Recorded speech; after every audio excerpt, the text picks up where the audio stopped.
হ্যাঁ, তারেক রহমান আসবেন, তার পরিচয় কি? তার পরিচয় সে হচ্ছে জিয়াউর রহমানের ছেলে, তার পরিচয় হচ্ছে সে হচ্ছে দেশনেত্রী বেগম খালেদা জিয়ার ছেলে। এর বাইরে তার সে কিছু না। এর বাইরে কি সে কিছু না? এর বাইরে কি যে তার বাবা মা পরীক্ষিত নেতা, তার বাবা মা এদেশকে ধারণ করছে, তার বাবা মা ভারতীয় আধিপত্যবাদের বিরুদ্ধে আছে, সেই জন্য মানুষ ধানের শীষকে ভোট দিছে। শোনেন, ক্ষমতা নির্ধারণ করা হচ্ছে আরশের মালিক, কে ক্ষমতায় যাবে আর কে ক্ষমতায় যাবে না। ভারতের বিরুদ্ধে আমরা এক হতে পারি না কেন? কেন আমাদের চিন্তা হয় যে ভারতের আশীর্বাদ ছাড়া আমরা ক্ষমতায় যেতে পারবো না?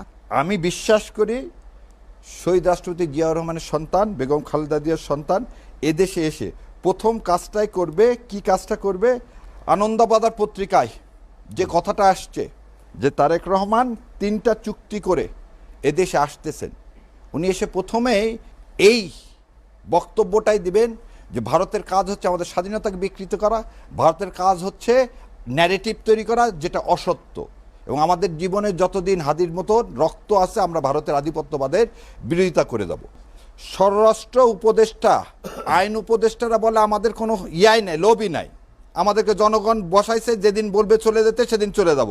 এই জানা যায় যখন আসিফ নজরুল ঢুকতেছিল তখন সমস্ত মানুষ 14-15 লক্ষ মানুষ ভুয়া ভুয়া বলে চিৎকার করে উঠছে। তার লজ্জা হয় না? যে সন্তানেরা তাকে জড়ায় ধরতো সবসময়, সেদিন তো সমস্ত ছেলে পেলে কাঁদতেছিল, তারা তো যে আসিফ নজরুলের বুকে মাথা দিয়ে কাঁদেনি, তাহলে তিনি ওই চেয়ার আঁকড়ায় ধরে আছেন কেন? কি কারণে? কি স্বাদ ওখানে?